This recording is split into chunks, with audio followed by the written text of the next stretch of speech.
여호수아 23장부터는 죽음을 앞둔 여호수아가 이스라엘 지도자들을 불러서 그들에게 고별 설교를 하는 내용이 기록이 되어 있습니다. 여호수아는 먼저 그들에게 지금까지 하나님께서 베푸신 은혜를 돌아보게 하고 앞으로 이스라엘이 보여야 할 태도를 권면하고 있습니다. 그것은 오직 하나님만을 섬기고 하나님의 율법을 지켜 행하는 것입니다. 그러면서 여호수아는 이 언약적인 의무를 행하지 않을 때 이스라엘에게 임할 하나님의 진노를 또한 경고하고 있습니다.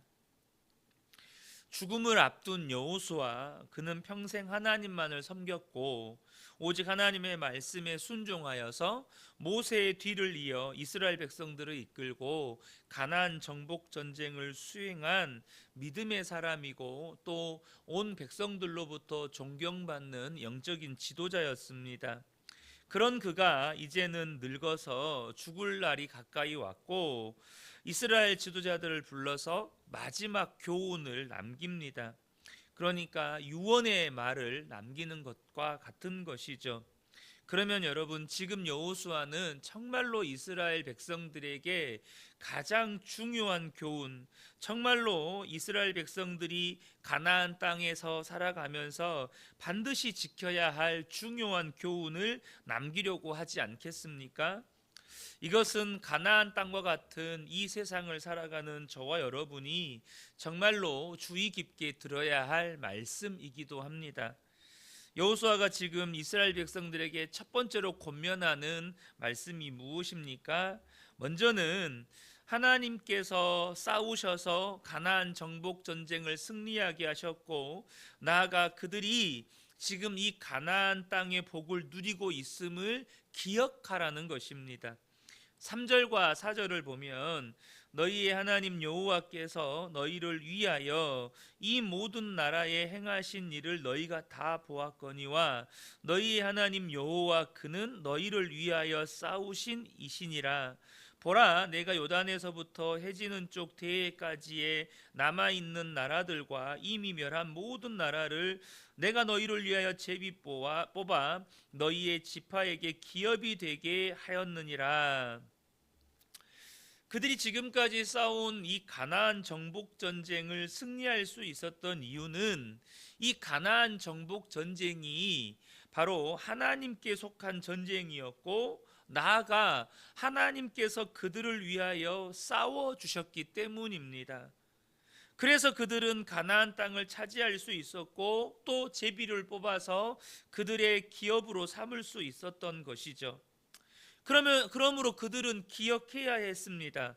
그들이 차지한 이 적과 꿀이 흐르는 땅이 그들에게 안식을 주는 것이 아니라 하나님이 그들에게 안식을 주셨다는 것, 그것을 그들은 기억해야 했다는 것이죠.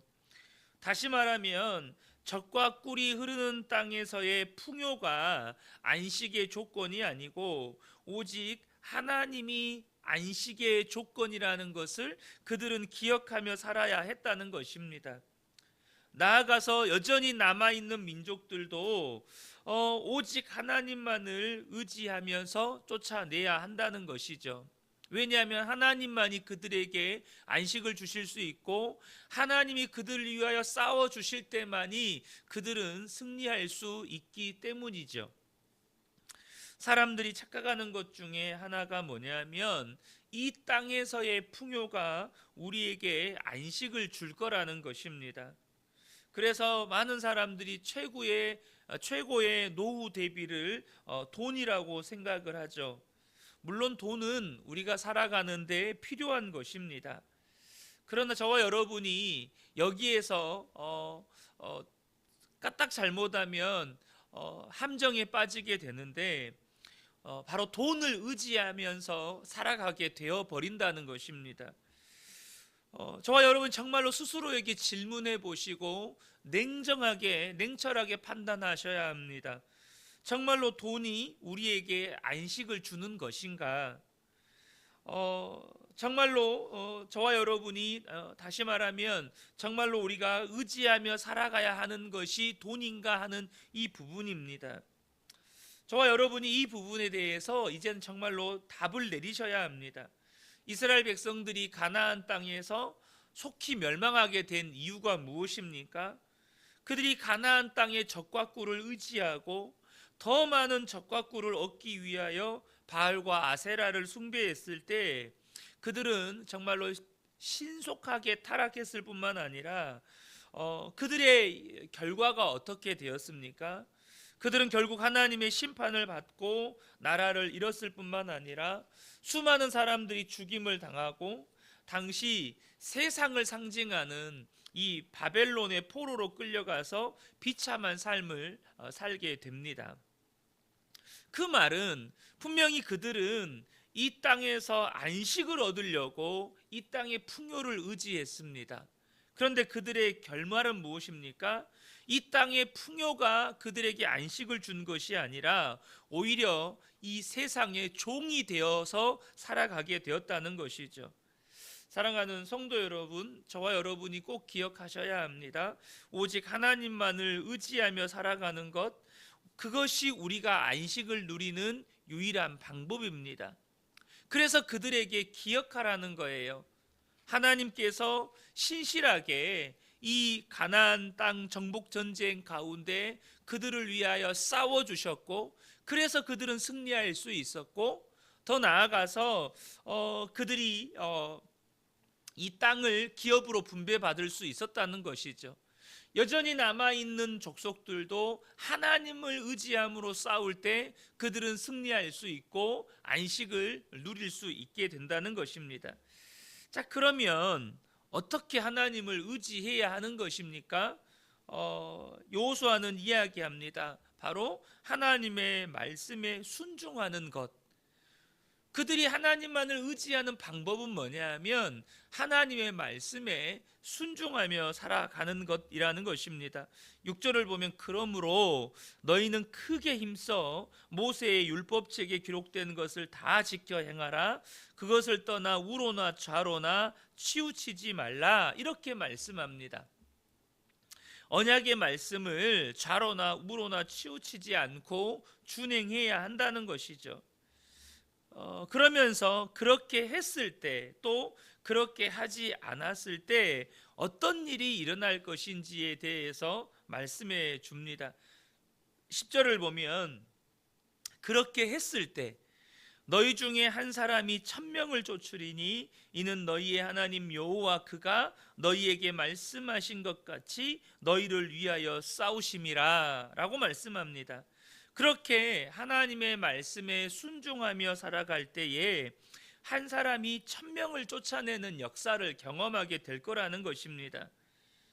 왜 그렇습니까? 하나님의 말씀에 순종할 때 하나님이 그들을 위하여 싸워 주시기 때문이라는 것이죠. 그래서 10절 방금 읽었던 말씀 하반절에 너희를 위하여 싸우심이라 라고 말씀하고 있죠. 여러분, 이것이 우리가 일상의 삶을 살아갈 때 영적 싸움에서 승리하는 비결입니다. 하나님이 우리를 위하여 싸워주시는 그러한 삶을 살아가는 것이죠. 그런데 여러분, 하나님이 언제 우리를 위하여 싸워주시는 것입니까? 그것은 내가 오직 하나님의 말씀에 순종하여 살아갈 때 하나님이 우리를 위하여 싸워주시는 것입니다. 그러니까 여러분, 그러면 우리는 뭐 싸워야 할 일이 없는 것입니까? 그렇지 않죠.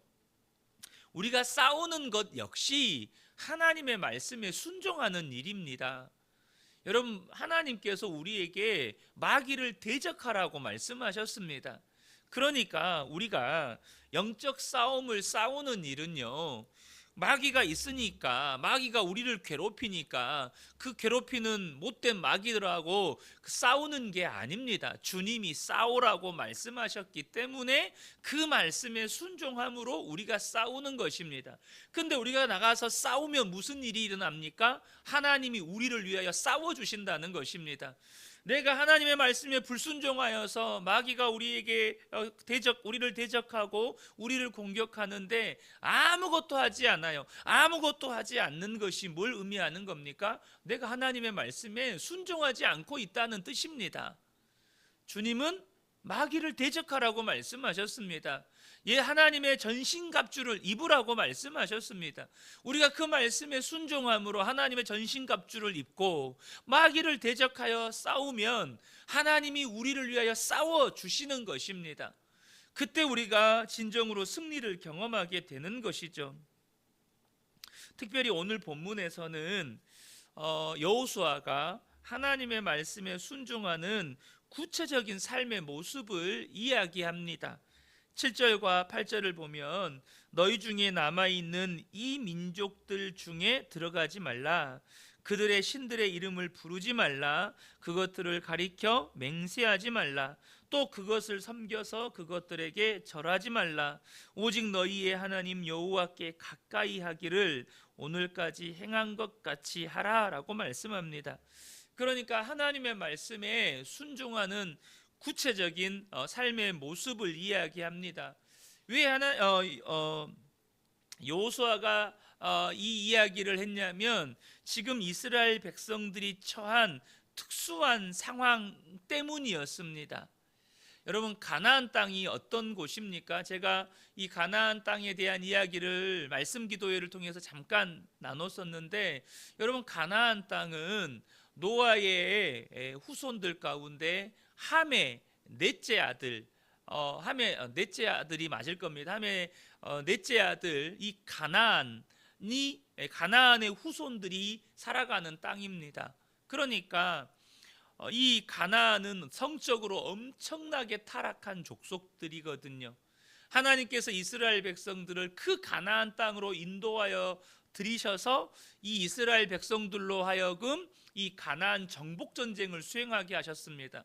그러니까 앞서 말씀드린 것처럼 가나안 정복 전쟁은 하나님의 전쟁이라고 하는 이유는 뭐냐면 이 타락하고 부패한 가나안 족속들에 대한 하나님의 심판을 행하는 그 심판의 행위가 이 이스라엘 백성들로 하여금 수행하게 한 가나안 정복 전쟁이었기 때문입니다. 그러니까 지금 이곳에는 여전히 남아있는 가나안 족속들이 있습니다. 그들은 얼마나 성적으로 타락하고 부패한 족속들이겠습니까? 그러니까 이스라엘 백성들이 하나님의 말씀에 순종하며 살아가는 구체적인 모습은 뭐였냐면 이 가나안 족속들에게 들어가지 않는 것이었습니다. 이 가나안 족속들과 통혼하지 않는 것이었어요. 그들이 통혼하게 되면 이 가나안 족속들의 타락하고 부패한 그 문화와 신앙이 이스라엘 백성들에게 그대로 스며들어서 결국에는 그들이 가나안 신들의 이름을 부르게 되고 그것들에게 절하게 되고 그것들을 숭배하게 되기 때문입니다. 그러나 가나안 족속들에게 들어가지 않고 그들과 교류하지 않고 통혼하지 않고 하나님을 가까이 하게 될 때 그들 한 사람이 1000명을 쫓아내는 민족, 그들 가운데 하나님이 역사하는 민족이 될 거라는 거예요. 저는 이 말씀을 들으면서 정말 간절한 소원이 생기는 거예요. 우리 그은혜 교회가 하나님이 우리를 위하여 싸워주시는 교회, 하나님이 우리를 위해서 역사하시는 교회, 우리 성도님들의 가정도 마찬가지입니다. 우리 하나님께서 우리 성도님들을 위하여 싸워주시는 가정, 우리 성도님들을 위하여서 역사해 주시는 가정, 어떻게 그런 가정, 그런 교회를 세워갈 수 있는 것입니까? 우리가 하나님의 말씀에 순종하여 사는 것입니다. 특별히 가나안과 같은 이 세상의 문화가 교회 안에 스며들어오지 않도록, 가나안의 문화가, 이 세상의 문화가 가정 안에 스며들어오지 않도록 하나님을 더욱 가까이 하며 하나님과 동행하며 사는 것입니다. 사랑하는 성도 여러분, 하나님을 가까이 하시기를 축복합니다. 세상의 문화가, 세상의 가치가, 세상에 타락하고 부패한 그 세상의 그 가치관들이 교회 안에 스며들어오지 않도록, 가정 안에 스며들어오지 않도록 우리가 주님을 더욱 가까이 해야 하는 것입니다.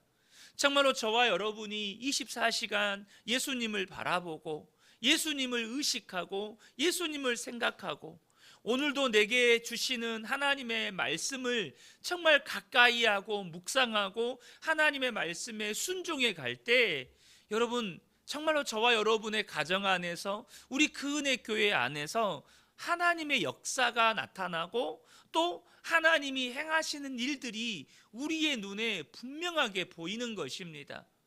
얼마나 여러분 감격스러운 일입니까? 그러나 오늘 본문에 여호수아는 또 이야기합니다. 하나님의 말씀에 순종하지 않고 살아갈 때 정말로 무슨 일이 일어난다는 것입니까? 하나님께서 약속하여 주신 이 아름다운 땅에서 속히 멸망하게 된다는 것입니다. 얼마나 무서운 말입니까? 그냥 멸망하는 게 아니라 속히 멸망한다는 거예요. 실제로 이스라엘 백성들이 그런 길을 걸었지 않습니까? 정말로 속히 망하는 길로 그들은 가게 되었습니다. 사랑하는 성도 여러분, 저는 오늘 이 말씀이 가나안 땅과 같은 이 세상을 살아가는 저와 여러분이 반드시 새겨 들어야 하는 말씀이라고 믿습니다. 정말로 우리에게 안식을 주는 것은 이 땅의 풍요가 아니라 오직 하나님이십니다. 하나님이 그들을 위하여 싸워주셨고, 하나님이 그들에게 약속하신 기업을 주셨고, 하나님을 의지할 때 그 남은 족속들도 그들은 승리할 수 있는 것이죠. 마찬가지로 우리가 하나님을 의지하며 살아갈 때 여러분, 우리가 안식을 누릴 수 있고, 실제적으로 하나님을 의지하며 살아가는 방법이 무엇입니까? 하나님의 말씀에 순종하며 살아가는 것입니다. 이 세상, 가나안과 같은 이 세상의 가치와 문화가 우리 속에 들어오지 않도록 하나님을 가까이 하고 오직 주 예수님과 동행하며 살아가는 교회, 그 가정이 정말로 하나님이 대신 싸워주시고 하나님이 역사하시는 교회와 가정이 된다는 것이죠. 이 말씀의 은혜와 축복이 우리 모든 성도님들께 임하시기를 예수님의 이름으로 축복합니다. 아멘.